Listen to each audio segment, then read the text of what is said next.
കപ്സ റൈസിന്റെ കൂടെയോ മന്തി റൈസിന്റെ കൂടെയോ പൊറോട്ടയുടെ കൂടെയോ കുബൂസിന്റെ കൂടെയോ ഒക്കെ കഴിക്കാൻ പറ്റുന്ന നല്ല ഒന്നാന്തരം അൽഫാം ചിക്കന്റെ റെസിപ്പിയുമായിട്ടാണ് വന്നിട്ടുള്ളത്. പോകാം വീഡിയോയിലേക്ക്. മീഡിയം വലുപ്പത്തിലുള്ള ഒരു കോഴിയെ 4 കഷ്ണങ്ങളാക്കിയതിൽ നിന്ന് 3 പീസാണ് ഞാനിവിടെ എടുത്തിട്ടുള്ളത്.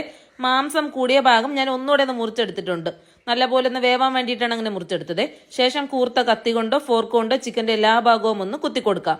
മസാലയും ഉപ്പും നന്നായിട്ട് ഇറങ്ങാനാണ് ഈ കുത്തൽ പരിപാടി. മസാലയ്ക്ക് വേണ്ടിയിട്ട് 1 ടേബിൾ സ്പൂൺ പെരിഞ്ജീരകം, 2 കഷ്ണം പട്ട, 1 സ്റ്റാർ, പകുതി ബേ ലീഫ്, 2 വറ്റൽമുളക്, 1 ടേബിൾ സ്പൂൺ നല്ല ജീരകം, 1 ടേബിൾ സ്പൂൺ കുരുമുളക്, 1/2 ടേബിൾ സ്പൂൺ മല്ലി, 5 ഗ്രാമ്പു, 3 ഏലക്കായ ഇത്രയും എടുത്തിട്ടുണ്ട്. മുഴുവനും ഒരു ചീനിച്ചട്ടിയിലേക്ക് തട്ടി ഏറ്റവും കുറഞ്ഞ തീയിലിട്ട് സാവധാനം മണം വരുന്നത് വരെ ഒന്ന് വറുത്തെടുക്കാം. വറുത്തെടുത്തു കഴിഞ്ഞാൽ ഇളം ചൂടിൽ തന്നെ മിക്സിയുടെ ജാറിലേക്ക് ഇട്ട് പൊടിച്ചെടുക്കാവുന്നതാണ്. ഈ ഒരു പരുവത്തിനാവും പൊടിഞ്ഞു കിട്ടുക.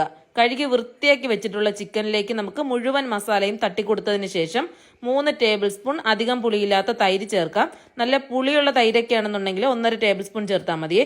ചെറിയൊരു നാരങ്ങയുടെ നീര് ചേർക്കാം. 2 ടേബിൾ സ്പൂൺ വെജിറ്റബിൾ ഓയിലും കൂടി ചേർക്കാം.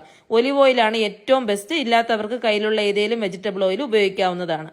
ആവശ്യത്തിനുള്ള ഉപ്പ് ചേർക്കാം. ചിക്കൻ ഇതുപോലെ വലിയ കഷ്ണങ്ങളാക്കി എടുക്കുന്ന സമയത്തെ ഉപ്പ് ഒരല്പം കൂടെ ഇടണമേ, എങ്കിലേ ഉള്ളിലേക്ക് ഇറങ്ങി നല്ല സെറ്റായിട്ട് കിട്ടും. ചിക്കനിലേക്ക് മസാല മുഴുവൻ നന്നായിട്ട് തേച്ച് പിടിപ്പിച്ചതിന് ശേഷം നമുക്ക് വീണ്ടും മിക്സിയുടെ ജാറിലേക്ക് 1 പിടി പുതിനയില ഇടാമേ. ഇല മാത്രം നുള്ളി ഇട്ടാൽ മതിയേ.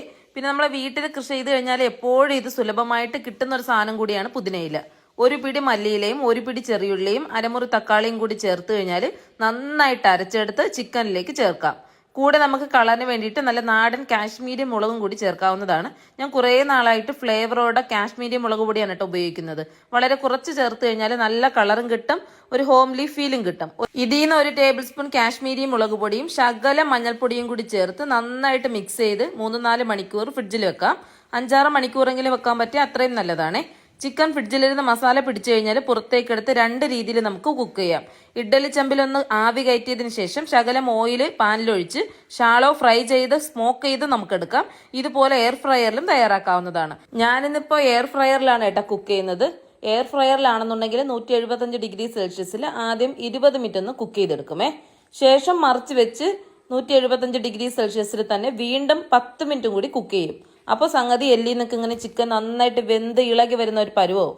അപ്പോൾ വീഡിയോ കണ്ടുകൊണ്ടിരിക്കുന്ന സുഹൃത്തുക്കളിൽ ആരെങ്കിലും ഇതുവരെയും വീഡിയോ ലൈക്ക് ചെയ്തിട്ടില്ല എന്നുണ്ടെങ്കിൽ ഒന്ന് ലൈക്ക് ചെയ്യാനും ഷെയർ ചെയ്ത് സപ്പോർട്ട് ചെയ്യാനും മറക്കല്ലേ. ലാസ്റ്റ് ശകലം കാശ്മീരി മുളക് പൊടിയിലേക്ക് സ്വല്പം നാരങ്ങ നീരും ഓയിലും ഒഴിച്ച് മിക്സാക്കി, ഉപ്പ് വേണമെന്നുള്ളവർക്ക് ശകലം ഉപ്പും കൂടി ചേർത്ത് വേണമെങ്കിൽ മിക്സ് ആക്കാം. ഞാൻ ഉപ്പ് ചേർത്തിട്ടില്ല.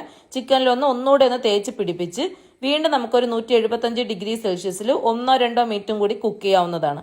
കുട്ടികൾക്കും മുതിർന്നവർക്കും ചെറുപ്പക്കാർക്കും ഒക്കെ ഒരുപോലെ ഇഷ്ടപ്പെടുന്ന ആ ഒരു ഫ്ലേവറിലുള്ള ഒരു ചിക്കനാണ്. അപ്പം എല്ലാവരും ഇനി ചിക്കൻ കിട്ടുമ്പോൾ ഇതേ രീതിക്ക് ഒന്ന് ട്രൈ ചെയ്ത് നോക്കിയിട്ട് ഫീഡ്ബാക്ക് അറിയിക്കാനും വീഡിയോ ഇഷ്ടമായ ലൈക്ക് അടിക്കാനും ഷെയർ ചെയ്യാനും കമന്റ് ഇടാനും മറക്കരുതേ.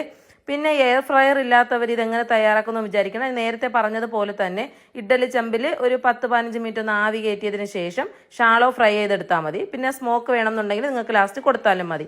അങ്ങനെ നമ്മുടെ സൂപ്പർ ടേസ്റ്റി ചിക്കൻ ഇവിടെ റെഡി ആയിട്ടുണ്ട്. ഞാൻ ഇന്നിവിടെ മന്തിക്കൊപ്പമാണ് കഴിക്കുന്നത് കേട്ടോ. വീട്ടിൽ തന്നെ ഉണ്ടാക്കിയ മന്തിയാണ്. മന്തിയുടെ വീഡിയോ ഒക്കെ ഞാൻ മുമ്പേ ഇട്ടിട്ടുള്ളത് കൊണ്ടാണ് അത് ഞാൻ ഇടാത്തത്. അപ്പോൾ എല്ലാവരും ഒന്ന് ചിക്കൻ കിട്ടുമ്പോൾ ഒന്ന് ട്രൈ ചെയ്ത് നോക്കിയിട്ട് ഫീഡ്ബാക്ക് അറിയിക്കണം. നല്ല സോഫ്റ്റ് ആയിട്ടും ജ്യൂസി ആയിട്ടാണ് ഇരിക്കുന്നത്, നന്നായിട്ട് വെന്തിട്ടുമുണ്ട്.